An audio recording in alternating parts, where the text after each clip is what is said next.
Demi Allah, saya bersumpah akan memenuhi kewajiban Presiden Republik Indonesia dengan sebaik-baiknya dan seadil-adilnya, memegang teguh Undang-Undang Dasar dan menjalankan segala undang-undang dan peraturannya dengan seluruh-seluruhnya, serta berbakti kepada nusa dan bangsa. Beliau adalah Jenderal TNI Purnawirawan Profesor Dr.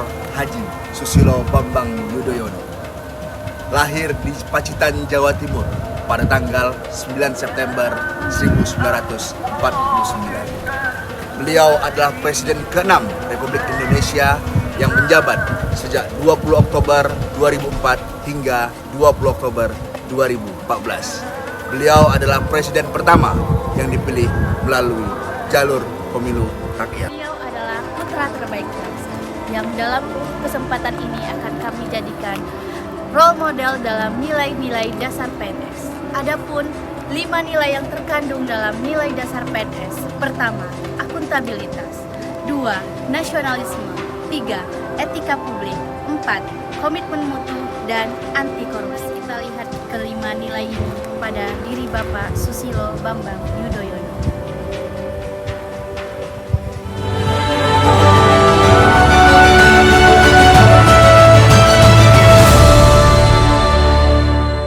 Berbicara tentang akuntabilitas seorang Bapak SBY dapat dibuktikan dengan kepemimpinan beliau selama 10 tahun dalam memimpin Indonesia. Paling tidak ada 3 tekanan dan gejolak yang dibebankan selama pemerintahan beliau. Pertama, harga minyak dunia yang melonjak tinggi. Kedua, adalah dampak krisis ekonomi global di tahun 2008. Ketiga, terjadi tekanan atas krisis yang dihadapi negara emerging market berdasarkan pemahaman atas krisis yang dihadapi di tahun 2008 dan pengalaman krisis di tahun 1998. Akhirnya beliau, seorang sosok SBY, dapat menggiring Indonesia keluar dari krisis ini. Nilai akuntabilitas dari seorang sosok Bapak SBY. Beliau mampu menjadikan Indonesia negara nomor 2 dengan pertumbuhan ekonomi di antara negara yang tergabung dalam G20 setelah Cina.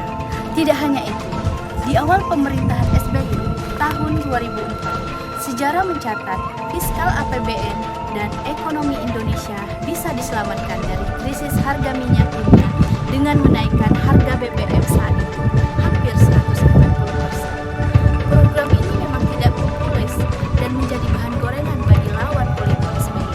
Tetapi dengan data dan fakta, hal ini mampu menyelamatkan Indonesia dari krisis ekonomi. Bicara masalah nasionalisme sudah tidak dilakukan. Beliau memiliki latar belakang seorang militer. Dalam jiwa dan raganya tertanam jiwa nasionalisme yang kokoh. Dalam masa kepemimpinan beliau sebagai presiden, ada 2 hal yang tercermin mengenai nasionalisme. Pertama, beliau menyelesaikan konflik bersenjata di Aceh. Seperti yang diketahui bersama, bahwa konflik bersenjata Aceh telah hampir terjadi selama 30 tahun. SBY bersama Yusuf Kala saat itu melakukan upaya-upaya perdamaian. Dan hasilnya, konflik bersenjata Aceh mampu diselesaikan. Dan Aceh tetap menjadi bagian dari NKRI dan kini menjadi kawasan yang aman dan damai. Nilai nasionalisme yang kedua, ancaman terorisme masih nyata dan terus masih membayang-bayangi Indonesia. Ancaman terorisme pada masa kepemimpinan SBY telah dapat dikurangi secara signifikan. Para pemimpin terorisme berhasil dilumpuhkan. Terkait etika publik, kita sama-sama melihat sosok SBY selalu hadir setiap kesempatan, selalu berpidato dengan tutur kata yang baik, sejuk, dan selalu mengedepankan kepentingan masyarakat.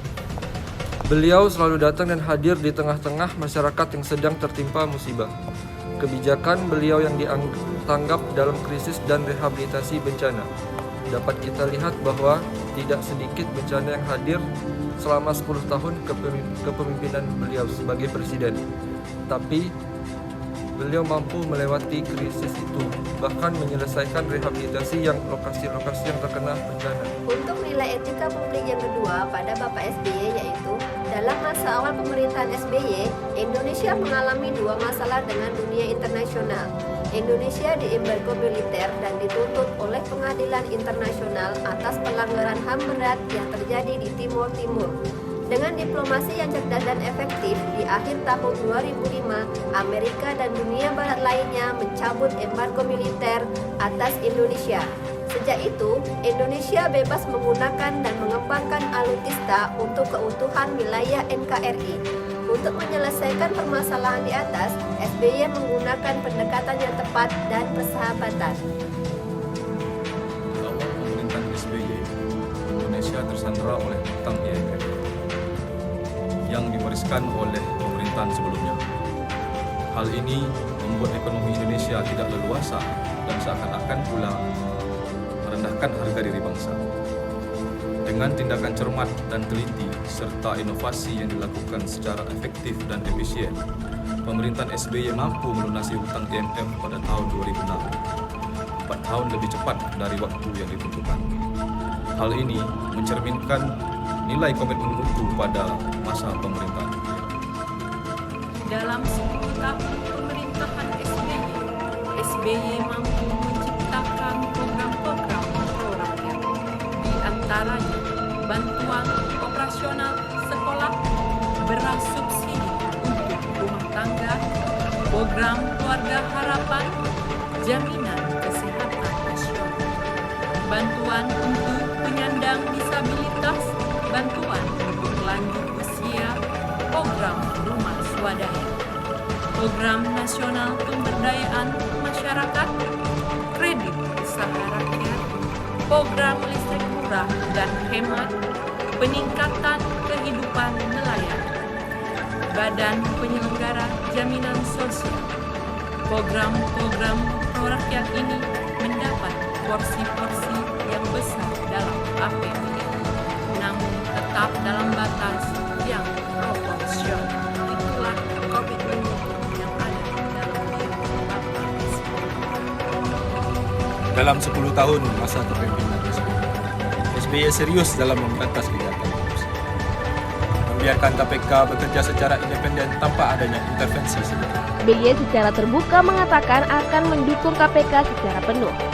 Hal ini juga dibuktikan lewat revisi Undang-Undang KPK oleh DPR yang ditentang lantang oleh mertua Anissa Pohan ini. Memang apa yang dilakukan SBY ini belum maksimal, namun ia adalah pionir dalam pemberantasan korupsi. Dari serangan apapun, termasuk politik. Inilah yang dapat kami sampaikan dan gambarkan dari tokoh Bapak Bangsa Susilo Bambang Yudhoyono yang berkaitan dengan nilai dasar aneka dalam pegawai negeri sipil. Semoga bisa digunakan dan bermanfaat dalam kehidupan kita sehari-hari. Kami dari kelompok 1, Angkatan 3, mengucapkan terima kasih dan salam sehat selalu untuk kita semua.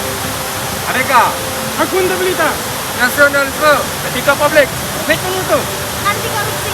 A. S. Merdeka! Merdeka!